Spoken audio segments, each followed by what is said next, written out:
Now, first question you might have for me. Eva, I forgot to white balance my interview. How can I fix it in post-production? Well, here is Lydia's shot of his Mr. Tang, and he is very blue. So how do I do that? First, I go to this little button here. I go to Effects, okay? And then I want to search for color. What I'm looking for is this, Lumetri color. Then once I find it, I'm going to drag it over to the shot I want to get fixed, okay? So now, double click on this, and you are going to see Lumetri.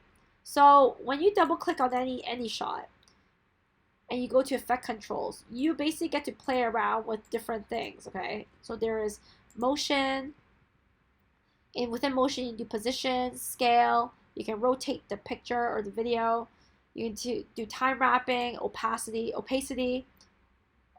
and then this is the one that you added on, Lumetri. So you can go down to basic correction. And the first thing I'll do is that I'll find white balance. So WB selector, I'm gonna click on it. And I am going to find something that's white in this picture and white balance it. So in this case, I think this is quite white. This is quite white, so I'm going to do that. Maybe not quite. Okay, maybe how about this wall? Not quite. How about this? Okay, so you get a little bit less blue now, but you have to fix the rest of it. So here, the temperature, so if you go lower, it's blue, right? If you go higher, it gets yellow. So right now, I feel like this shot needs a little bit more, no, it's too yellow now. A little bit back down here. And then because I feel like this is too bright, I'm gonna go down to curves, which is right here. So curves. And then mess around with it a little bit. I basically want to give a little bit more contrast to this shot because this shot right now is a little bit too dark. And then compared to what you had before, it's a big difference, right? And that's how you color correct. So, your next question. I couldn't use my tripod for this shot. How can I stabilize shaky shots? So I'm going to take Iris's bookstore example here. Here you see quite shaky shots. Okay, so if you go back to effects and go to warp, there's something called warp stabilizer. You drag this over to the shot that you feel needs a little bit of stabilizing. It takes a little while, but this is 20, you wait for it to load. It takes 19 seconds. And I also am going to put it in this next shot.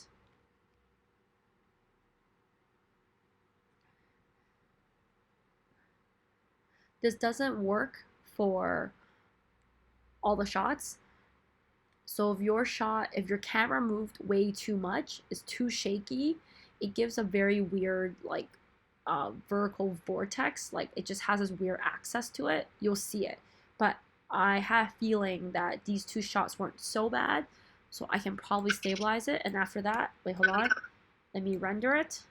So I did in and out, and then I marked this on my keyboard already, but there's something called render.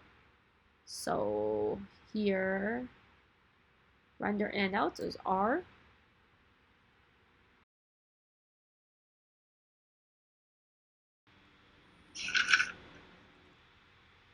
So as you can see now, this is a lot more smoother than before. But as you can see this text right here, Obviously, you put the text on top of it, but because the text is already the video I got from here is already built in. That's why it's moving. But basically, what warp stabilizer does is trying to warp the shot that you're looking at into a straight shot. So anything that is straight will look crooked now because you're trying to keep what you want to be stabilized to be straight. But it's a lot smoother now. Even this shot. So yeah, that's how you do that one for trying to stabilize your shot. So, for third question, I took my interview shot and it is slightly off the rule of thirds. How do I fix it? Well, I'm going to use Iris's video. As you can see, the rule of thirds here, it's almost there, but there's just not enough headroom for this wide of a shot. So what you're going to try to do is make this a bit bigger. So right now, because of my sequences, yours is supposed to be around like 100, but when you double click on your clip, you're able to change the scale of it. This, because of my sequence settings, I'm purposely editing this in a lower sequence. This is probably recorded as 1920. So anyways, what you're going to try to do right now is you slightly make it a little bigger. So in this case, I make it 80. So I make it 80 and I readjust the shot to make it look more within the rule of thirds. So if you zoom in just a little bit, not too much, don't go like 50% in, but within 20%, from 10 to 20%, you can probably zoom in that much, and then you're able to actually zoom in and readjust your shot if you still have a little bit of headroom to play with to make it look more within the rule of thirds.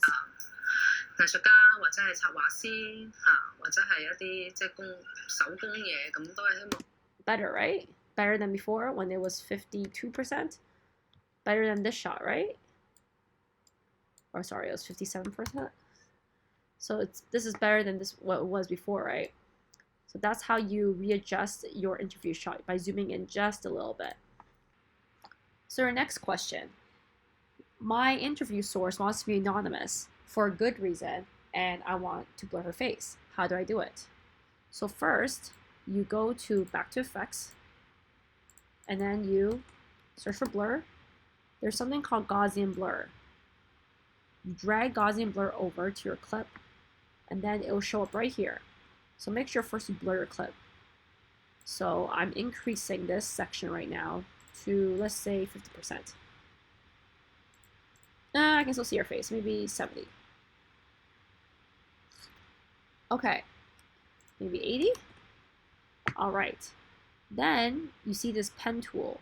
You click on this pen tool and it'll show you your mask. Right now, I need you to kind of draw over her face, like so. But the problem is, if you draw over her face right now, when she moves her face, this blur does not move with her. So what you need to do is you actually need to track her face. So we go back to this beginning.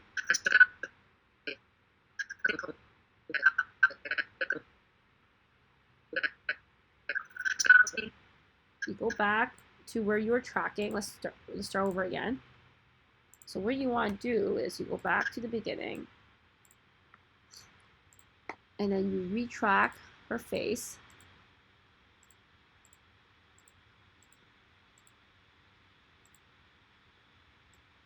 Okay. And then you press this button, track selected mask forward. And then Premiere Pro will start tracking her face for you.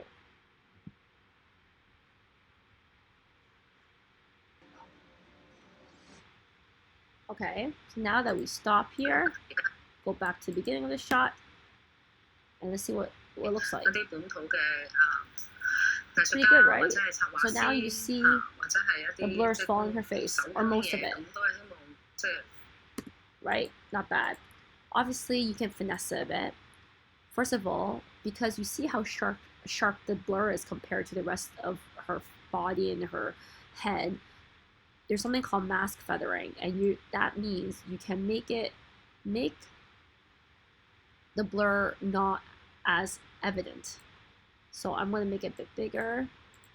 So then now there's less of this. What I also know is that her glasses are in the way, so I'm going to actually make the blur a little bit even bigger so it covers her glasses. And then reduce again.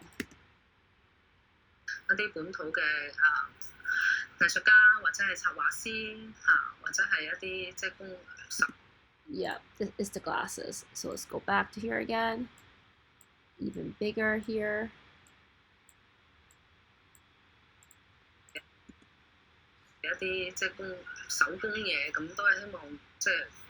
Right? Not bad. So that is how you add a blur to someone's face if they really ask for it.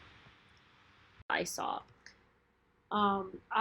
that in Lydia's, sorry Lydia, I keep using yours as an example, but I saw in your video that you actually wanted to stop at 1:30, but then there was extra stuff that was at the end of your video. So I'm going to teach you the in and out. So as you remember, you can easily pick shots that you want, and you press in, and then you press out, right? So in this case, you see that these are the in and out. You can also do this for a timeline. If you only want your video to show up until this point, and not, let's say, show this video, okay? You can go press I for in, which captures everything. But if you don't press an out point, it goes all the way till the end. And then your out is O, and then you can export. So that way, it only exports this point. I have personally keyed in, fixed my keyboard, so when I press 0, it gets rid of your ins and out. There is another way of doing it. So I did a clear out a 0. And if you ever want to change your keyboard settings, you can go to Help, Keyboard. So keyboard shortcuts is in Premiere. So Premiere Pro, keyboard shortcuts. And then here, you can search for things, and you can do your ins and out there too. So for example, in out. When your in and out is R, like I set up, and then markers, clear and out is 0. So you can actually play with different commands that you feel is more comfortable. Okay? Next thing, I want to add a bit of movement to a stacked photo. How do I do it? So right now, all I see, let's say this is your photo. All I see is basically maybe like this photo, okay? So first of all, you can easily fill this photo up. When you click on your photo and you see effect controls, you can scale it upwards like this. Okay? So here you can make it fill your whole thing.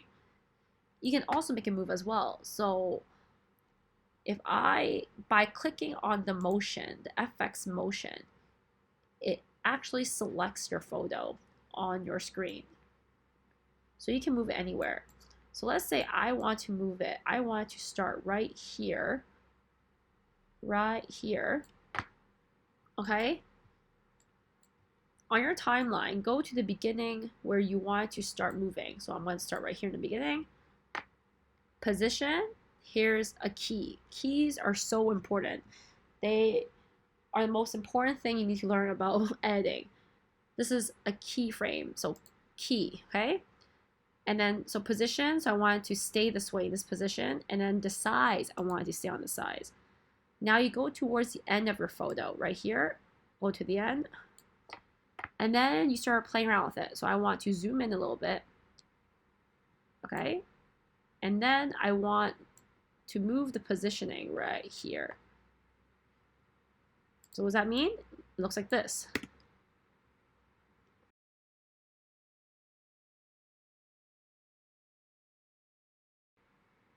This is how you move a photo. And you can do the exact same thing going backwards, meaning you can start off this photo huge,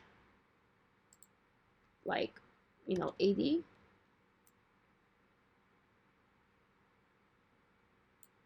So we do the scale, and then at the end of this picture, you go 56, 60, and then you move it elsewhere, maybe move it out. So you do the opposite way. That also means you can also do up and down as well. So up and down will be, let's say I want this beer bottle, like this. So I position my scale, and then I go all the way to the end of this picture, and then I go down like this. So this is how you move photos with keyframes. Now, I saw some other pictures you had where, let's go back to 80 to 60. Let me get rid of all these keyframes. So 60, like this. Let's say the photo is really tiny and you can't really stretch this out any bigger.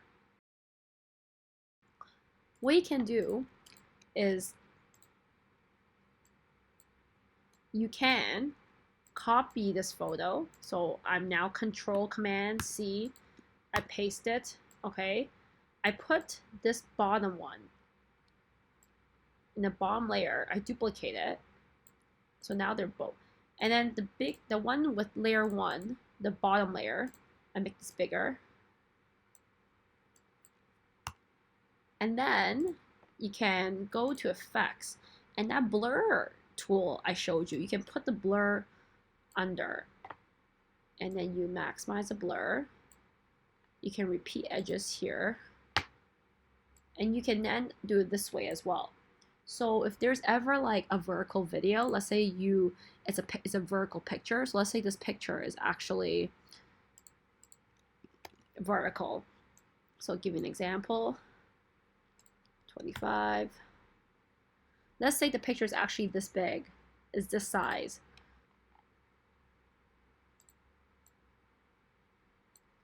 Then what you can do is same thing, Command, copy, put this layer underneath, make this super big, make this way big. It doesn't really matter about the size at this point because the quality at this point because is meant to be bigger. And then put the blur effect underneath.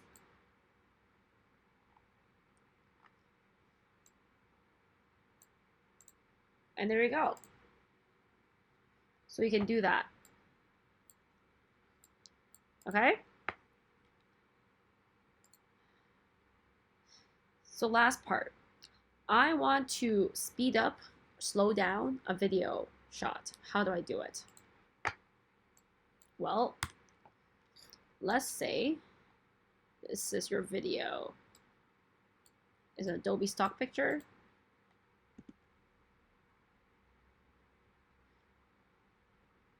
And you really want to speed this up. You can right click on your video, speed and duration, and do 200 right here. You see what I just did again? I'll do it one more time. Speed and duration. Here's your speed. You do 200. What I also will do is that for time interpolation, I'll go optimal flow. That'll make it smoother. And then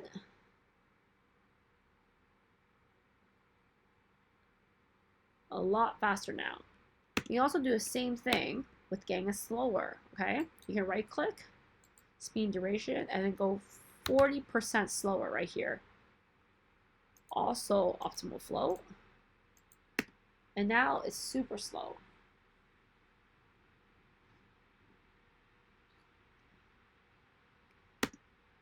Got it? Okay. There's other tricks as well. So for example, if you want to take a screenshot of this specific photo, there is a camera right here called export frame. See this camera? you click on it, and you can export it. So you go, let's say I want to put it on my desktop. I say OK. And then in your desktop, it'll be right here.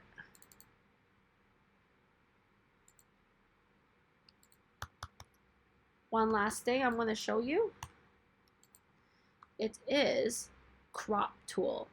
So why will I use a crop tool? Well, I'll use a crop tool. Actually, before I learned how to use After Effects, I used the crop tool for my graphs. I use it to basically do my graphs that way. But now I'm going to show you with After Effects. But the crop tool is good, so you can crop the image how you want it to look like. So again, I showed before, let's say you do not want to show this much in this picture. You want to show this much of the kitchen. You go right, effects, you go crop, drag it over, and then you can adjust the left and right. So you can do a little bit of this, maybe a little bit of right. This is also effective when I want to do things like this. This is a trick I want to show you. So let's say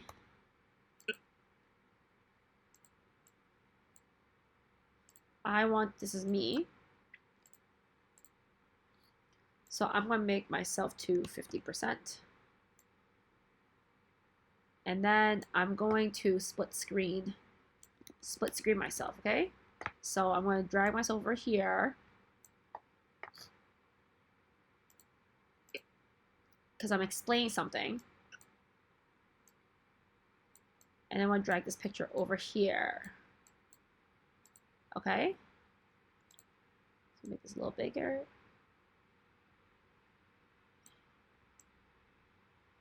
So I want to make this 50%. Now let's say I want to have a line that comes here. So then go File, New, Legacy Title, Line. So what I can do is that I can use this line. Ooh, I actually did a pretty good job. I can use this line. I can press the rectangle tool and make a straight line to basically, you see this line right here? This is where you want your video to be.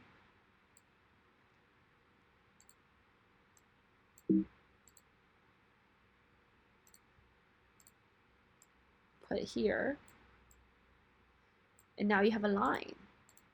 But then because you can see that my video isn't completely in the middle, I have to adjust the picture to make it move a little bit that way.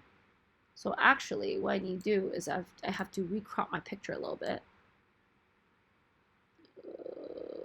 Okay, 33.5%. Yep. And now there's a line. So why would a crop be useful? Well, let's say you don't want the line to be this way. You want the line to be a bit shorter. So instead of going through here, you can use your effects tool to crop. And then your top can be 10%. Your bottom can be 10%. Now your line is cropped. So you will use the crop tool for your icons, your illustrations, anything that you need a very specific type of size, where you need to crop the videos or divide it by halves. But this is how you can easily do something like this. So then lecture when you finish watching it to reply back to. Pretty cool, right? So these are my 9 tricks. Is it 9? Let me check. So these are my 9 tricks that you can use for advanced editing techniques. Hope you find this very useful and helpful for your VA3, or even maybe you can use it for VA2 for your next week's assignment.